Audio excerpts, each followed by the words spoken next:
بسم اللہ الرحمن الرحیم۔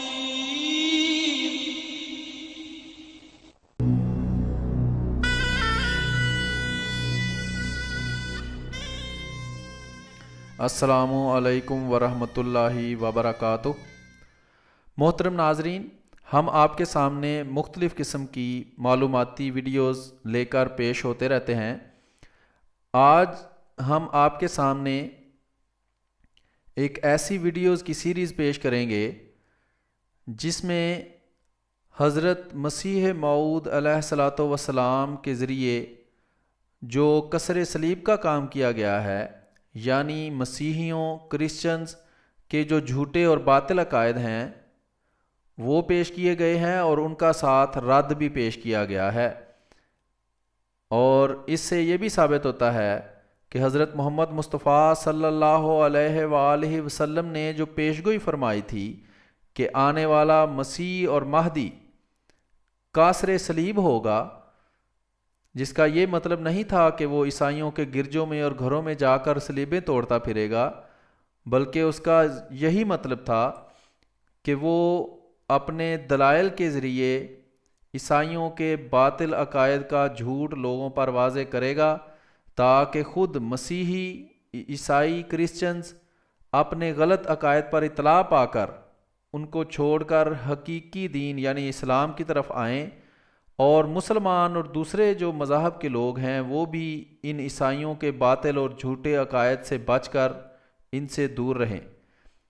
اس ویڈیوز کی سیریز کے 18 حصے ہیں، جو ہم تقریباً ہر ویڈیو آدھے گھنٹے کی ہوگی، اور یہ چھوٹا سا تعارف ہر ویڈیو کے پہلے ہوگا، اس کے بعد ہم یہ ویڈیو پیش کریں گے۔ تو آئیے اس ویڈیو کو سنتے ہیں۔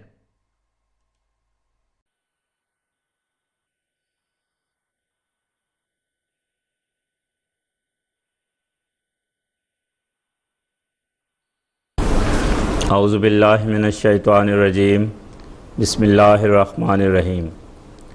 ناظرین کرام، حضرت مسیح ناصری علیہ السلام کا اصل پیغام، اس عنوان پر پروگرام لے کر ہم آپ کی خدمت میں حاضر ہیں، اور اس سلسلے کا آج پروگرام نمبر 18 ہم آپ کی خدمت میں پیش کر رہے ہیں۔ حسب سابق ہمارے ساتھ جوابات دینے کے لیے مکرم محترم میر صاحب موجود ہیں، اور پروگرام کے سامعین میں شامل ہیں مکرم افضل فہیم صاحب، مکرم نسیم احمد صاحب، مکرم عبد الرحمن صاحب اور مکرم طارق حیات صاحب۔ تو ناظرین، آج اس پروگرام میں ہم پرانے عہد نامے میں پائی جانے والی بعض ان پیشگوئیوں کے بارے میں بات کریں گے جو آن حضرت صلی اللہ علیہ وسلم کے بارے میں ہیں، اور ان کی روح سے یہ ثابت ہوتا ہے کہ ان کے مصداق حضرت اقدس محمد مصطفیٰ صلی اللہ علیہ وسلم ہیں۔ ناظرین، پروگرام کا عنوان تو حضرت مسیح ناصری علیہ السلام کا پیغام ہے، لیکن چونکہ یہ تورات میں اور پرانے عہد نامے میں پیشگوئیاں موجود ہیں، اور مسیحی حضرات پرانے عہد نامے کو بھی مانتے ہیں اور اس کو بھی اکٹھا بائبل میں پرانا اور نیا عہد نامہ چھاپتے ہیں، اور حضرت مسیح ناصری علیہ السلام نے بھی یہ فرمایا تھا کہ میں تورات کو منسوخ کرنے نہیں آیا بلکہ پورا کرنے آیا ہوں۔ تو اس لحاظ سے یہ بھی اس پیغام کا ہی ایک حصہ ہے۔ تو محترم میر صاحب، اس تناظر میں آپ سے یہ آج ہم جاننا چاہیں گے کہ کون سی ایسی اہم پیشگوئیاں ہیں، ان میں سے چند ہمارے ناظرین کے لیے آپ بیان فرمائیں۔ بسم اللہ الرحمن الرحیم۔ قرآن شریف نے حضرت مسیح علیہ السلام کا جو ذکر کیا ہے، مسیح ناصری علیہ السلام کا، تو ان کو نبی بھی کہا ہے، رسول بھی کہا ہے، بنی اسرائیل کی طرف رسول قرار دیا ہے۔ ان کا ایک مشن یہ بھی قرار دیا ہے کہ جو باتیں یہودیوں نے اپنی شریعت میں اپنے زائد کر لی تھیں اور بڑھا لی تھیں، جو اصل موسوی شریعت میں موجود نہیں تھیں، ان کو صاف کریں شریعت کو، اور اصل شریعت کو پیش کریں۔ جو حرم علیکم احل لکم بعض الذی حرم علیکم، جو باتیں جو چیزیں بعض یہودی شریعت میں حرام قرار دے دی گئی تھیں، ان کو کہیں کہ نہیں، یہ حرام نہیں ہے، تو بہت سارے مسیح علیہ السلام کے جو مشن تھے، جو کام تھے، وہ قرآن شریف نے بیان کیے ہیں، لیکن سب سے بڑا، سب سے اہم، سب سے ضروری، سب سے کلیدی، سب سے بنیادی، سب سے اساسی کام مسیح علیہ السلام کا جو قرآن شریف نے بیان کیا ہے وہ ہے وَمُبَشِّرًا بِرَسُولٍ یاتی من بعد اسمہ احمد۔ مسیح علیہ السلام دنیا میں حضور صلی اللہ علیہ وسلم کے ارحاس کے طور پر تھے۔ ارحاس کہتے ہیں اس معمور کو جو ایک بڑے معمور کے آنے سے پہلے آتا ہے اور اس کے لیے زمین ہموار کرتا ہے۔ تو مسیح علیہ السلام کا مشن یہ تھا، مشن کا ایک حصہ یہ تھا کہ اس رسول کی بشارت دیں، دنیا کو بتائیں کہ ایک رسول آنے والا ہے جس کا نام احمد ہوگا۔ یہ ایک مشن تھا جو دراصل تو تمام نبیوں کا ہی یہی مشن تھا۔ حقیقت یہ ہے کہ تمام نبی جو حضور صلی اللہ علیہ وسلم سے پہلے آئے وہ حضور صلی اللہ علیہ وسلم کی آمد کی بشارت دے رہے تھے، اور جو حضور کے بعد ہیں وہ حضور کے غلام اور حضور کے مشن کو دنیا میں پھیلانے کے لیے۔ لیکن چوٹی جو ہے، چوٹی کے اوپر انبیاء کی اگر اس کو ایک پہاڑی سے تشبیہ دیں تو کچھ نبی ادھر ہیں جو حضور کی آمد کی پیشگوئی کر رہے ہیں، چوٹی پر حضور ہیں۔ کچھ نبی ادھر ہیں جو حضور کے مشن کو دنیا میں پھیلا رہے ہیں۔ یہ ہے نبوت کا متعلق صحیح نقطہ نظر۔ تو مسیح علیہ السلام کا ایک مشن یہ تھا، اور سب سے بڑا مشن میں سمجھتا ہوں یہی تھا کہ مبشراً برسول یاتی من بعد اسمہ احمد۔ اس سلسلے میں مسیح علیہ السلام نے جو پیشگوئیاں خود کی ہیں یا جن پیشگوئیوں کی جو پرانے عہد نامے میں تھیں تائید کی ہے، ان کو اگرچہ ان کے متبعین نے جب ان میں بگاڑ پیدا ہوا، جیسا کہ قرآن شریف نے لکھا ہے یحرفون الکلم عن مواضعہ، تو بہت کچھ بدلنے کی کوشش کی ہے، لیکن ابھی بھی اس کتاب کو آپ غور سے پڑھیں تو اس میں وہ پیشگوئیاں مل جاتی ہیں جو حضور صلی اللہ علیہ وسلم کے بارے میں ہے۔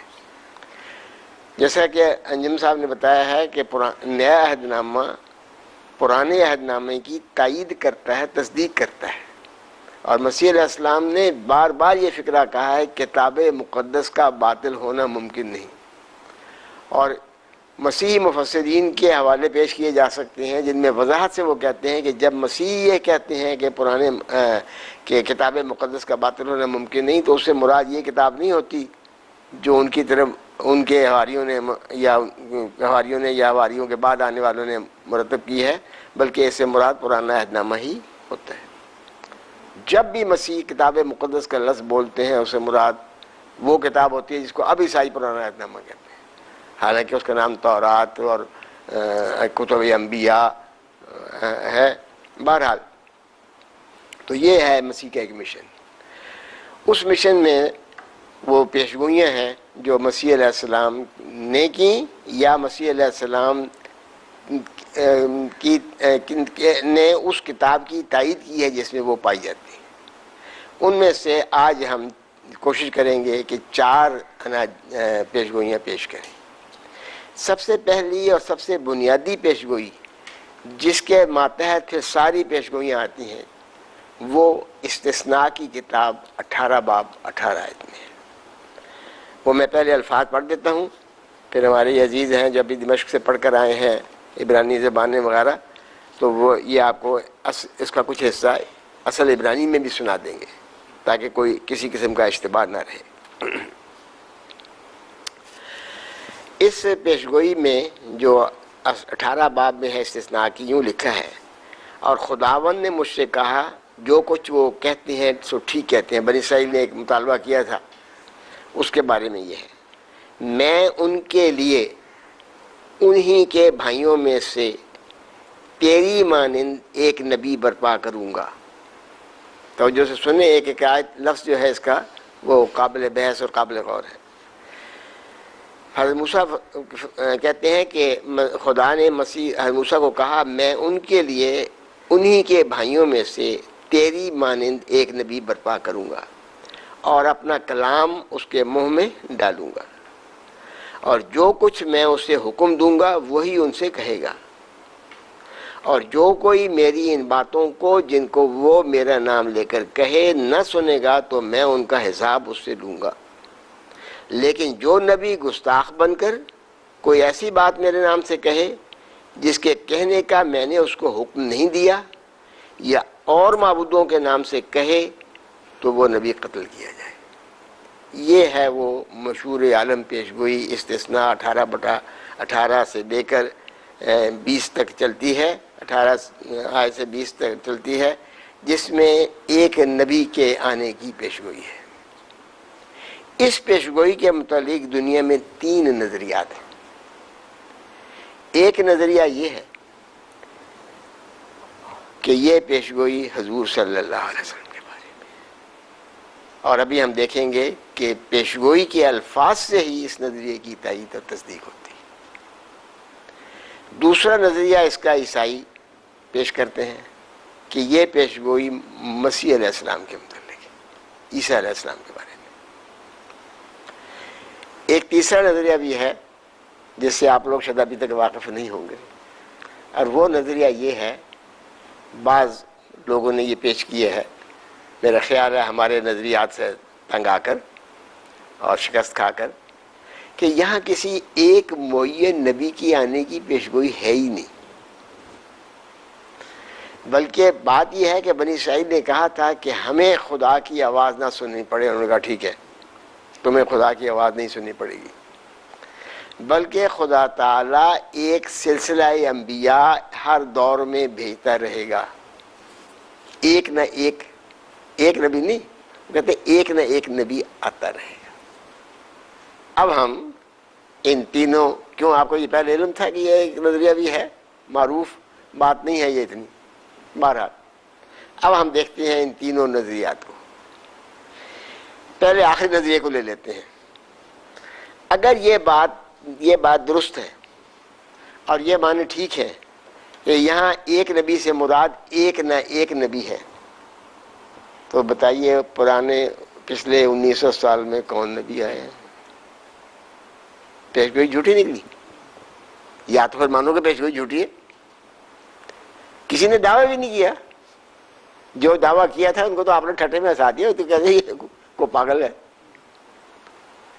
تو کوئی نبی اس پیشگوئی کا مدعی کے مطابق اس بات کا مدعی ہو کر کہ اس پیشگوئی کے یہ معنی ہیں کہ ایک نہ ایک نبی آتا رہے گا، میں اس معنوں میں نبی ہوں، کسی نے دعویٰ ہی نہیں کیا۔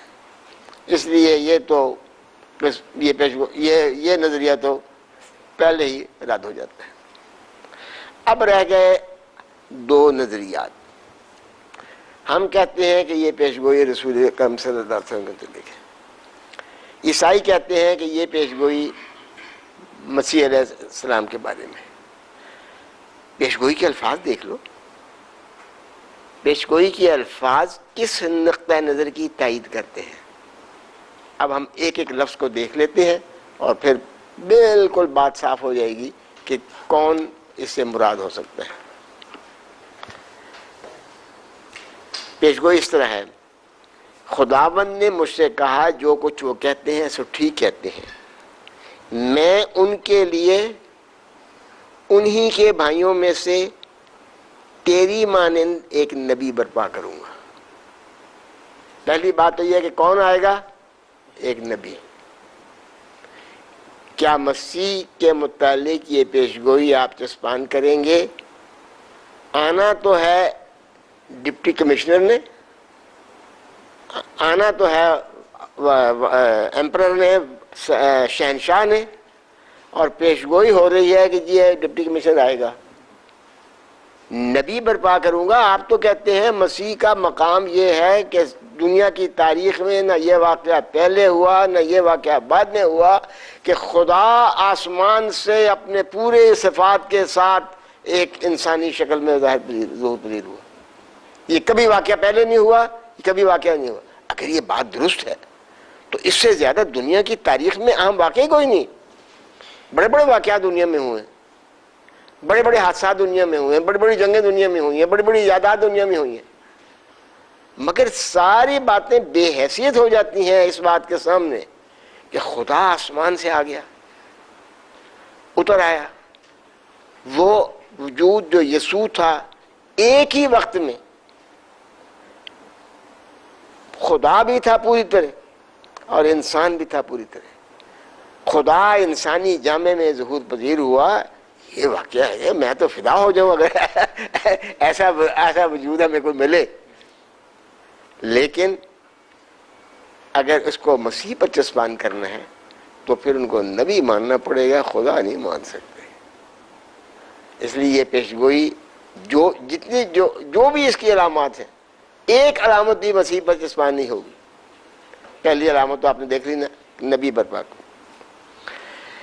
نبی کیسا ہوگا؟ موسیٰ کی مانند ہوگا. اچھا جی, دیکھ لیتے ہیں موسیٰ کی مانند. مسیح میں کیا بات موسیٰ کی مانند پائی جاتی ہے؟ موسیٰ نے تو تلوار نکالی اور شیرخوار بچوں کو بھی لاکھوں کی تعداد میں قتل کر دیا. مسیح تو کہتے ہیں ایک گال پہ تھپڑ مارو, دوسرے پر پھیر دو. یہ مشابہت ہے. موسیٰ نے تو علاقے کے علاقے فتح کر ڈالے. موسیٰ نے تو ایک قوم کو ایک شریعت سکھا کر ان کو شریعت کا پابند بنایا. مسیح نے تو اگلی شریعت کو بھی کہہ دیا جی کوئی بات نہیں, چھٹی کرو اس شریعت سے. یہودیوں کے ڈر سے کچھ کہتے رہے کہ سبت کے دن نہ کرنا یہ, لیکن شریعت کو بقول تمہارے منسوخ کیا. موسیٰ جلالی نبی تھے, عیسوی تجلی جلالی تجلی نہیں تھی. موسیٰ ایک شریعت لائے تھے, حضرت عیسیٰ نے وہ شریعت بھی تمہارے قول کے مطابق منسوخ کر دی. عیسیٰ نے فاتحانہ شان سے زندگی بسر کی, فتح پائی, ایک قوم ایک ظلم کے چکی سے نکالا. آپ کے قول کے مطابق تو 12 حواری ہوئے تھے, یا بعض روایات میں 120 بھی آتا ہے. گئے کدھر وہ سارے؟ جو صلیب پہ چڑھانے لگے سب غائب. موسیٰ نے ایک قوم کو ظلم کی چکی سے نکالا. مسیح نے کس کو نکالا؟ تو موسیٰ کی مشابہت کس میں پائی جاتی ہے؟ مسیح میں یا ہمارے نبی صلی اللہ علیہ وسلم میں پائی جاتی ہے, لیکن بڑی عظمت کے ساتھ. موسیٰ جلالی نبی تھے, رسول اللہ صلی اللہ علیہ وسلم بھی جلالی تھے, گو جمالی بھی تھے, جمال بھی تھا ان میں, سب سے بڑا جمال تھا, سب سے بڑا جلال تھا. لیکن موسیٰ کی مشابہت جلالی نقطہ نظر سے تھی. موسیٰ نے اپنے وطن سے ہجرت کی, رسول اللہ صلی اللہ علیہ وسلم نے بھی ہجرت کی. موسیٰ نے ایک قوم کو ظلم کی چکی سے نکالا, رسول کریم صلی اللہ علیہ وسلم نے نہ صرف ایک قوم کو ظلم کی چکی سے نکالا بلکہ روحانی لحاظ سے جو پسے ہوئے تھے.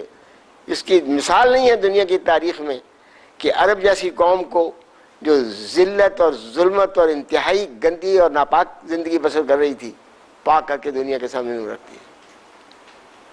تو موسیٰ جو نبی آنا چاہیے, اول تو نبی ہونا چاہیے, خدا نہیں ہونا چاہیے. مدعی سست گواہ چست. تم کہتے ہو کہ میں موسیٰ جیسا نبی ہوں, وہ تو موسیٰ کو کسی شمار کا دھارا نہیں دلاتے تھے جو یسوع تم دکھاتے ہو. پھر تیسری علامت کیا بتائی گئی ہے؟ وہ ان کے بنی اسرائیل کے بھائیوں میں سے ہوگا. بائبل کی روح سے, پیدائش کی کتاب کی روح سے بنی اسرائیل کے بھائی بنی اسماعیل ہیں. واضح طور پر لکھا ہوا ہے. اب یہ لمبا وقت ہے, ہمارے پاس اتنا وقت نہیں, لیکن واضح طور پر بائبل میں لکھا ہے. عیسائی پادری جانتے ہیں اچھی طرح کہ بنی اسماعیل کو بنی اسرائیل کا بھائی قرار دیا گیا ہے. تھے بھی وہ بھائی, کیونکہ ابراہیم کے 2 بیٹے تھے, اسماعیل اور اسحاق. بنی اسرائیل اسحاق کے اولاد ہے, اور بنی اسماعیل رسول کریم صلی اللہ علیہ وسلم اور عرب کے لوگ بنی اسماعیل کی اولاد ہیں. یہاں ایک وہ بات الجھن پیدا کرنے کی کوشش کرتے ہیں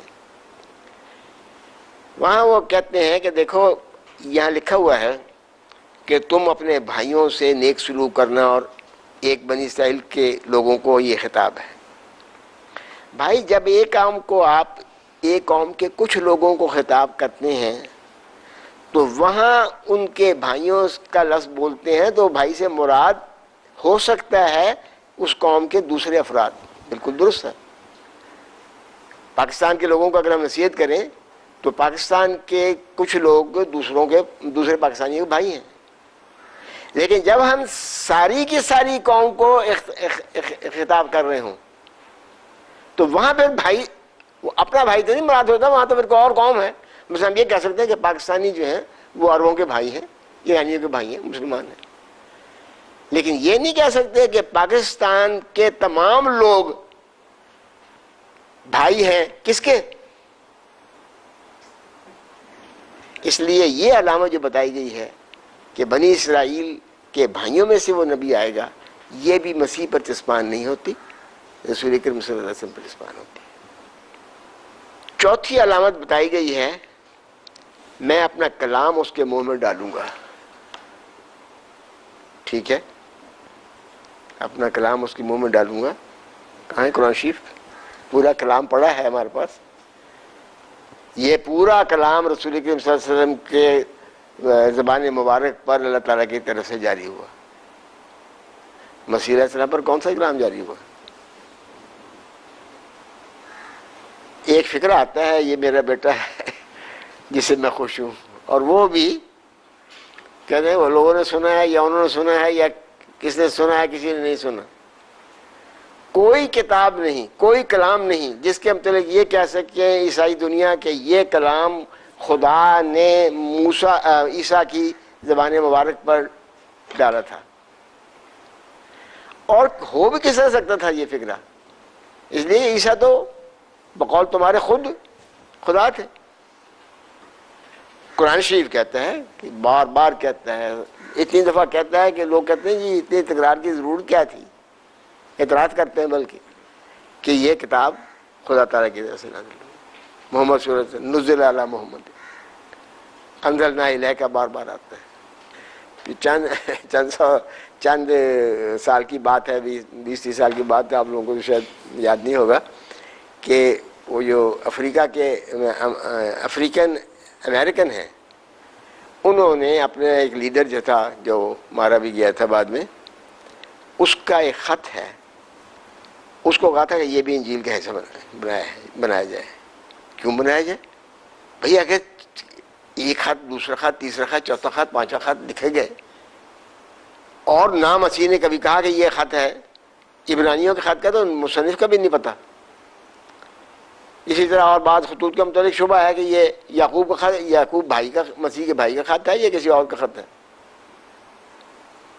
اعمال کی کتاب کا مصنف کا ہی نہیں پتہ کون ہے۔ تو اگر وہ کتاب کا حصہ، کتاب مقدس کا حصہ بن سکتی ہیں تمہارے ریزولوشن کے ذریعے، تو ہمارے حقوق کا مسئلہ ہے، کیوں نہیں بن سکتی ہے؟ تو چوتھی علامت کہ میں اپنا کلام اس کے منہ میں ڈالوں گا، یہ علامت بھی حضور صلی اللہ علیہ وسلم پر چسپان ہوتی ہے، مسیح علیہ السلام پر چسپان نہیں ہوتی۔ اور جو کچھ میں اسے حکم دوں گا وہی ان سے کہے گا۔ بار بار حضور صلی اللہ علیہ وسلم نے فرمایا، بار بار قرآن شریف کہتا ہے کہ یہ وہ حکم ہیں جو آپ کے اوپر نازل کیے گئے ہیں لِتُبَيِّنَ لِلنَّاسِ۔ آپ کا کام یہ ہے کہ لوگوں کو کھول کر بتا دیں، سمجھا دیں، عمل کے ساتھ بھی اور زبان کے ساتھ بھی، زبان سے بھی تشریح کر دیں اور عمل کے ساتھ بھی بتا دیں۔ نماز کا حکم ہے، نماز اس طرح پڑھنی ہے۔ کیا مسیح نے اس حکم پر تعمیل کی ہے؟ کون سا حکم ہے جو ان پر نازل ہوا اور پھر انہوں نے کہا ہو کہ یہ خدا کا حکم؟ وہی خدا تو وہ خود تھے۔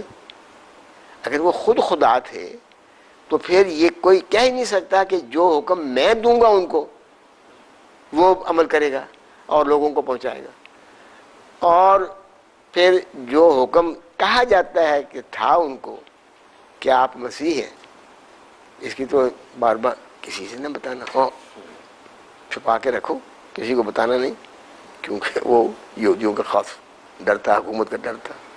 اس لیے یہ علامت بھی ان پر پوری نہیں ہوتی.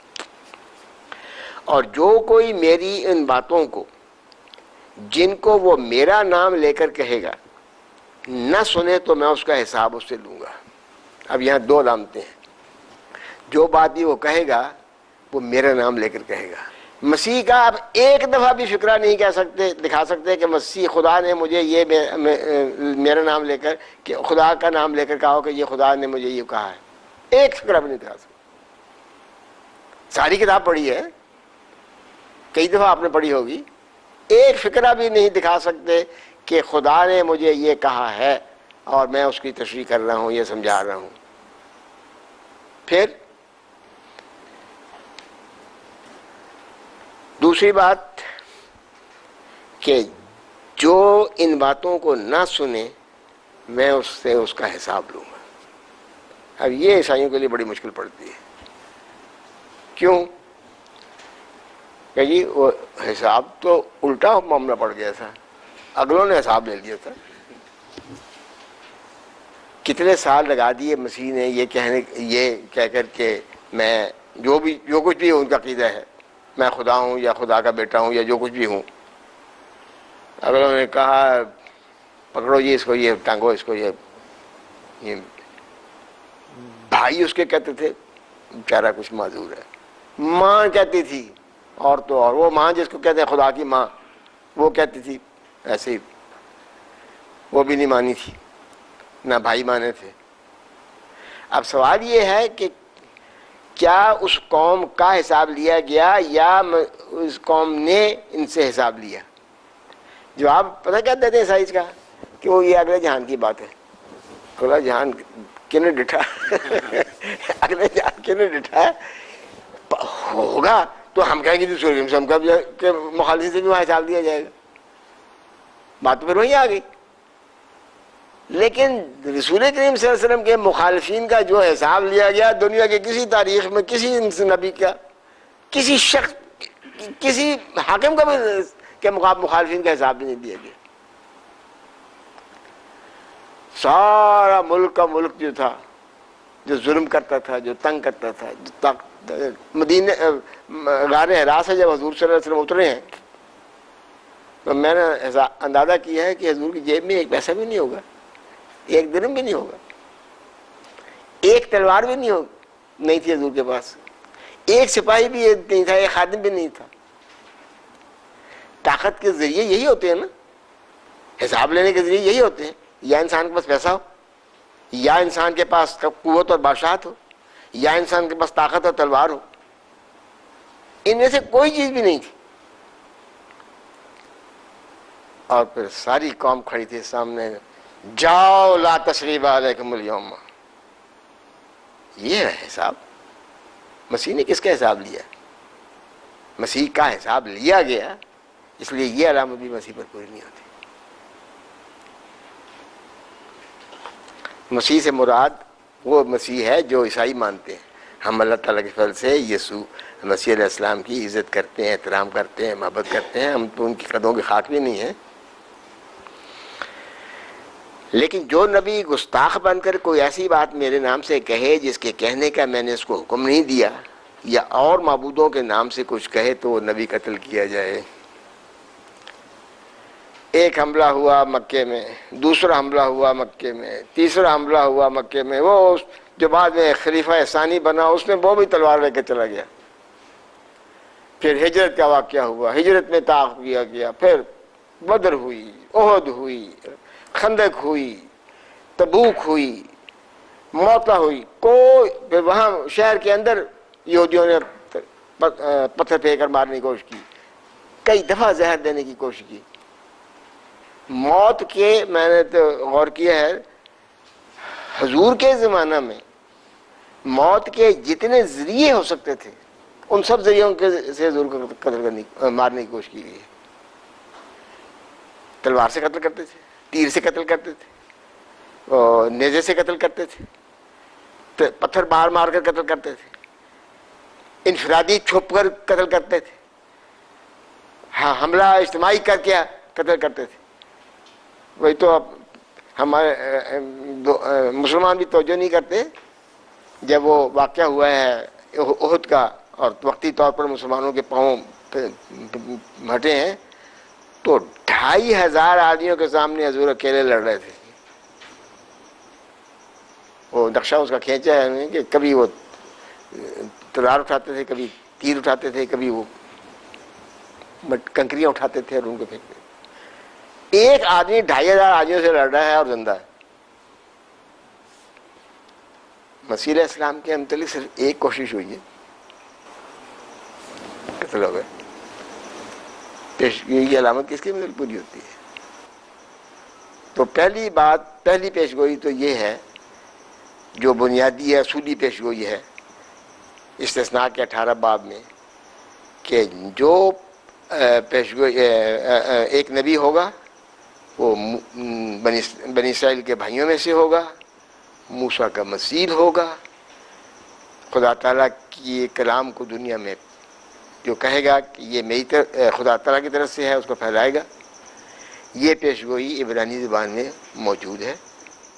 اللہ تعالیٰ کے فضل سے باوجود تعریف کے یہ پیشگوئی قائم رہی. میں درخواست کروں گا ہمارے اپنے جو ہے عزیز طارق حیات ہے آپ کا نام، طارق حیات صاحب سے، کہ اس کے دو ایک فکرے اصل عبرانی میں بھی پڑھ کے سنا دیں.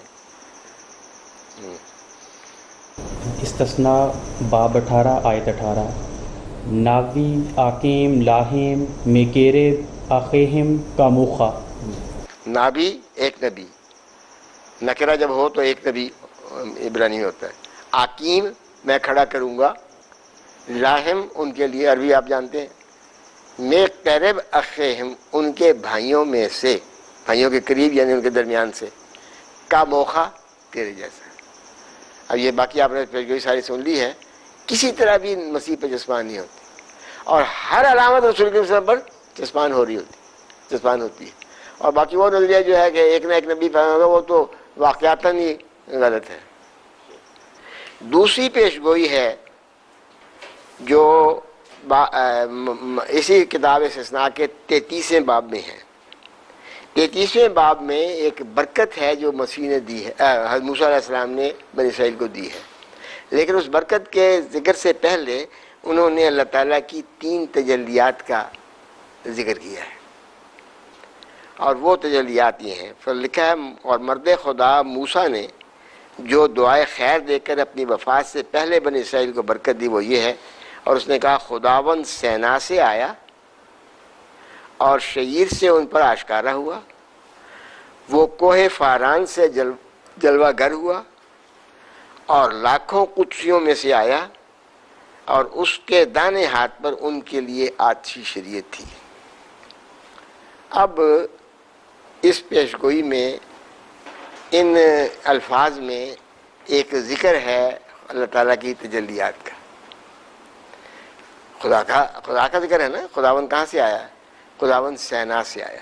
آپ جانتے ہیں کہ سینا پر جو تجلی ہوئی تھی اس کا بڑا گہرا تعلق حضرت موسیٰ سے ہے.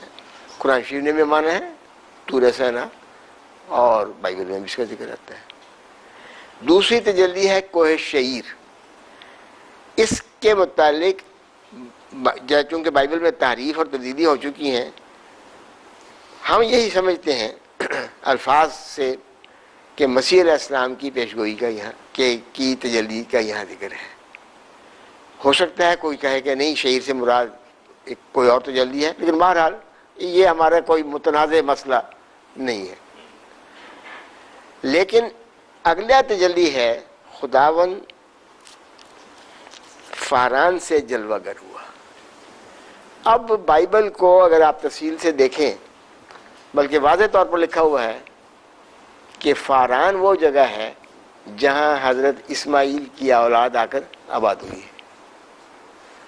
پیدائش کے 21 باب میں ہے، شاید میرے خیال ہے جی 20 باب میں ہے، 20 اور 21 میں 20 اور 21 باب میں ہے کہ فاران میں اسماعیل کی اولاد رہتی تھی، اور ان کے 12 بیٹے ہوئے، اور یہ بالکل وہ نام ہے جو عرب میں پائے جاتے ہیں. تو کسی ایسی تجلی کا ذکر ہے جو عرب سے تعلق رکھتی ہے، ورنہ فاران اور جگہ کوئی ہے نہیں. الہامی کتابوں میں کچھ نکتے بھی ہوتے ہیں گہرے. فاران ایک جگہ کا نام رکھا گیا ہے. فاران کے معنی کیا ہے؟ دو دوڑنے والے. عربی مذہبی دنیا میں دو دوڑنے والے، ایک بنی اسرائیل کا واقعہ ہے اور ایک بنی اسماعیل کا واقعہ ہے. بنی اسرائیل کا واقعہ یہ ہے کہ دو بندوں کو اپنے ملک سے بھاگ کر عرب میں آنا پڑا اور بہت بڑی قربانی انہوں نے کی. ایک تھی حضرت ہاجرہ اور ایک تھے ان کے بیٹے اسماعیل. اس کا بائبل میں ذکر ہے. اور ہماری زندگی میں، ہمارے مذہب میں، ہماری تاریخ میں دو آدمی مکے سے نکلے غار ثور سے ہوتے ہوئے قال لصاحبہ قریشی مدینے چلے گئے. تو یہ فاران کی تجلی جو ہے وہ معنوی لحاظ سے بھی علاوہ اس علاقے کو فاران کہتے ہیں. یہ ایک معروف بات ہے. فاسٹر وغیرہ کے حوالے ہماری جماعت میں دیے گئے ہیں جنہوں نے یہ تسلیم کیا ہے کہ یہ فاران جو ہے عرب میں ہے. خلیفۃ مسیح اول رضی اللہ عنہ فرماتے ہیں کہ جب وہاں سے گزر رہا تھا تو پوچھا یہ پھول کہاں سے لائے ہو؟ بچوں نے کہا من بریت فاران، فاران کے جنگل سے لائے. فاران عرب میں ہے. عرب میں کوئی تجلی ہوئی ہے حضور صلی اللہ علیہ وسلم کے علاوہ؟ کوئی تجلی نہیں. اور تجلی ایسی ہے کہ تجلی والے کے پاس ہزاروں ہزار لاکھوں کی تعداد میں کچھ نیک لوگ ہیں جو دین کے لیے قربانی کرتے ہیں. بزرگی ان میں پائی جاتی ہے. اور اس کے پاس ایک ایسی شریعت بھی ہے جو گناہ سوز ہے، جلا کر رکھ دیتی ہے. اب یہاں جو لفظ ہے شریعت کے لیے، ان دو ان کے لیے لاکھوں قدسیوں میں سے آیا. وہ کوہ فاران سے جلوہ گر ہوا اور لاکھوں قدسیوں میں سے آیا. یہاں ایک تھوڑی سی عبرانی کا سبق بھی سیکھ لیں. کیا لفظ ہے؟ بہت ربوت. لاکھوں قدسیوں کے میں سے وہ آیا ہے اور لاکھوں کے لیے لفظ ہے ربوت. ربوت ہی ہے نا. اس لفظ کے دو معنی بائبل کے مترجمین نے کیے ہیں. ہم نہیں کہتے، ہم نے نہیں کیے، خود مترجمین نے کیے ہیں اور ابھی بھی کرتے ہیں. یہودی مترجم بالعموم اس کا ترجمہ 10,000 کرتے ہیں اور عیسائی مفسرین اب جب سے یہ سوال پیش ہوا ہے کہ یہاں ایسے لاکھوں قدسیوں سے مراد، یہ 10,000 قدسیوں سے مراد، تو وہ حضور صلی اللہ علیہ وسلم کی طرف تم صاف اشارہ کرتے ہو پیشگوئی کا، وہ لاکھوں کرتے ہیں. مگر رسول کے وسلم پر یہ پیشگوئی دونوں تک پوری ہوتی ہے. ہزار آدمی بیٹھے ہوئے تھے حضور قدوسی بیٹھے ہوئے تھے حضور کے سامنے جب حضور نے وہ آخری خطبہ دیا ہے اپنی وفات سے 83 سال پہلے. اور 10,000 قدوسی تو معروف بات ہے، مکے کی جو فتح ہوا ہے. تو جو معنی بھی کر لیں، 10,000 کا ترجمہ بھی کیا جاتا ہے. ہم نہیں کہتے. عیسائی دنیا کرتی رہی ہے. میرے خیال ہے پرانی جو ان کے ترجمے تھے وہ جو عام 10,000 ابھی بھی 10,000 کا ترجمہ کیا جاتا ہے. تو وہ ترجمہ کر لیں. اصل معنی تو اس کے ہیں بہت سارے. یہ وہی عربی والا مادہ ہے. رب کے معنی میں کثرت پائی جاتی ہے. تو کثرت کا مفہوم ہے. وہ کثرت جو ہے وہ 10,000 کے ذریعے بھی ظاہر کی جا سکتی ہے اور ہزاروں ہزار کے ذریعے بھی کہی جاتی ہے. جو مرضی کر لو، رسول کے وسلم پر یہ دونوں پوری ہوتی ہے. اب ہے آٹھویں شریعت. مسیح نے تو اگلی شریعت بھی منسوخ کر دی. وہ آٹھویں شریعت کہاں تھی؟ تو آٹھویں شریعت جو ان کے ہاتھ میں تھی وہ رسول کے وسلم کی شریعت ہے جو گناہوں کو جلا کے رکھ دیتی ہے. تو ان تین تجلیات میں جو اللہ تعالیٰ کی ہے، موسیٰ کی تجلی کا ذکر ہے، مسیح کی تجلی کا ذکر ہے اور رسول صلی اللہ علیہ وسلم کی تجلی کا ذکر ہے جو فاران میں جلوہ گر ہوئی. عبرانی میں الفاظ اس کے استثناء باب 33 آیت 2 یہوا مسینائی با وزارہ مشعیر یہوا بھی سینائی با، یہوا سینا سے آیا، می سینا، می من سینا تو آپ جانتے ہیں، با میں نے آیا، با قرآن شریف میں بھی آتا ہے، یہوا خدا تعالیٰ می سینائے سینا سے با آیا، ہاں وزارہ مشعیر لامو سارا اور چمکا شعیر کے پہاڑ سے، ہاں جی، حوفیہ میہار پاران طلوع ہوا، ہار میں نے پہاڑ، فاران میں نے پہاڑ، فاران کے پہاڑ سے اس کی تجلی ہوئی، وہ طلوع ہوا، ہاں جی، وعطا مریبوت قدیش اور بہت سارے قدوسیوں کے ساتھ، ربوت یا ربا یا ربوت جو بھی ہے، ربوت کیا لفظ ہے، قدیش قدیش 10,000 یا ہزاروں ہزار قدوسیوں کے ساتھ آیا، میمینو اشدات لامو اس کے ہاتھ میں، اس کے دائیں ہاتھ میں ایک شریعت تھی جو آگ تھی، اس طرح سے عشق کہتے ہیں آگ کو، اچھی شریعت تھی۔ تو یہ پیش گوئی حضور صلی اللہ علیہ وسلم کے متعلق پیش گوئی پوری ہوتی ہے، اور کسی کے متعلق ہو نہیں سکتی، کیونکہ سینا والی پیش گوئی الگ ہے، شعیر والی پیش گوئی الگ ہے، اور فران والی پیش گوئی الگ ہے۔ خدا تعالیٰ کی 3 تجلیات کا ذکر ہے۔ تو ناظرین کرام، یہ آج پرانے عہد نامے کی 2 پیش گوئیوں کا ایمان افروز تذکرہ محترم میر محمود احمد صاحب ناصر بیان فرما رہے تھے، جن سے آن حضرت صلی اللہ علیہ وسلم کی صداقت خوب واضح ہوتی ہے۔ تو اس کے ساتھ ہی ہم پروگرام ختم کرتے ہیں، آئندہ پروگرام میں دوبارہ حاضر ہوں گے۔ محترم میر صاحب آپ کا بہت شکریہ، اور تمام سامعین آپ کا شکریہ۔ اجازت دیجیے، اللہ حافظ۔